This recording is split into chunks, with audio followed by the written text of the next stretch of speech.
What up, y'all? This is Nandi with the Code Name SISTA podcast.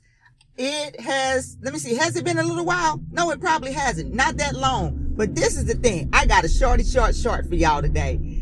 There's this video, and it could have been circulating for a long time, but it's TK Kirkland, I think his name is. I'm not sure. Don't get your panties all in a bunch and stuff if I got it wrong, because that's not the important thing. The important thing was, in his video, he says that men who don't have at least $25,000 in the bank, and I take that means liquid assets, maybe it could even mean a combination of liquid assets, investments, whatever. But the point is, he said if they don't have $25,000 in the bank, that they should not be looking to have sex with anybody.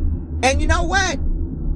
I agree with him. Not so much the limit that he placed, the dollar limit, but a man should have some provisions if he's out there looking to have sex with women, because with sex comes consequences sometimes, and those consequences could be child related. So I see absolutely nothing wrong with that, but I have seen something else that is like a phenomenon, because this is a rarity. It is a rarity that I see a man hold other men, to a certain standard, that where they set a bar for other men. And in doing that, there's been a lot of brothers who normally don't say shit in the comments when women are being like tore the fuck apart, and talking about this stupid ass high value shit. A woman of high enough value when you look at all the shit she provides in the house to keep it functioning and stuff, and how a lot of times when she's doing all of that shit, she not even taking care of herself to the best, the best of her ability, because she's too goddamn tired to do that. But that's neither here nor there either. The point is, there's a whole lot of mad brothers in the comments that have TK has pissed them off. And so they're at the point where they making excuses. The average black household has less than $10,000 in liquid savings, and they coming up with all kinds of what I call excuses, because these are fucking excuses. Do you hear me? These are excuses, because when you want to provide for something you care about, you are gonna find ways to get what needs to be got. And making the excuse of what studies from white people tell you black people have and don't have is a fucking excuse. That's what it is. Get y'all ass up and go TK Kirkland, Franklin, whatever his name is. Go get your goddamn money, and make sure you got that money when you come looking to lay with women, because there's too many broke niggas out here, and then they get their little attitudes and shit, like when they go make the baby and then don't want to take care of the baby, and she filed child support, and then you got somebody complaining because he got to pay $100 a week in child support or $25 a week. I mean, I've seen some complain about paying $100 a month or less in child support. All of a sudden she become a hoe, but you was laying with her, and you pay hoes. So if she a hoe, pay her, okay? Pay her what you owe, nigga. So, but the point about it is, now y'all see what this feel like when y'all placed in the spotlight, when that hit dog hollers because you been hit.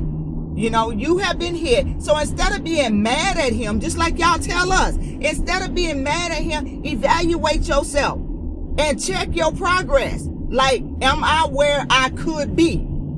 Or am I just being mediocre? I tell my grandson, matter of fact, the first thing on his chore list is refuse to be mediocre. That is the very first chore on his list, and it's on his list every single day. Matter of fact, I don't even take it off unless it gets like kind of rubbed off a little, and I'll take it and erase it and use that dry erase marker and put it right back on there, because I want him to remember that, because it's so easy to be mediocre, and mediocrity requires you to make excuses for why you are mediocre, and it's always revolving around because it's not your fault, when a lot of times, yes, it is your fault. It is your fault. If you underachieving out here because you're mediocre, not because someone has cut off, and even if they cut off access through one door, find another one, damn it. That's what women have been forced to do. That's what women have been doing. So you get out there and you do the same thing, and don't sit there in the comments area talking about what studies say about all of a sudden. Before, you don't give a damn about what white people studies say, but when you need it as an excuse, oh, it becomes so damn convenient for you. No, you don't get this one, brother man. So you go out there and you make your $25,000 acquisition. Maybe that's $10,000 for you.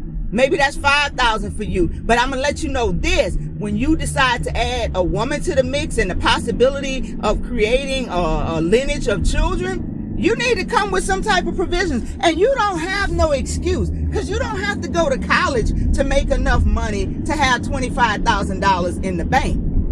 You know, matter of fact, a lot of these trades, you could have $25,000 in the bank in no time. You know, they always need some electricians. So why don't you go become, do your journeyman or whatever and become a master electrician? You know, it's so many trades that you could do. I mean, hell, you can even open up a courier service or something. There is something you can do that can make you that money where white people are not breathing down your back while you make it.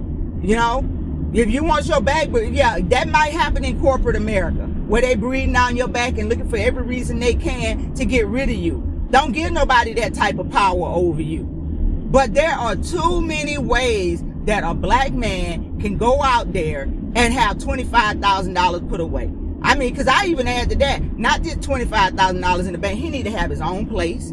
He need to have a car of his own. So, because you're not going to get mine, you know, so you need to have a car of your own. You need to have a place of your own. So that way you ain't got to be looking to move in. You know, so you know, leaving your mama house or your roommate place or whatever the hell it is, you know, go have your own place. I mean, just certain things, man. Come on, man, get off y'all ass, stop being mediocre. That's basically what he's telling y'all.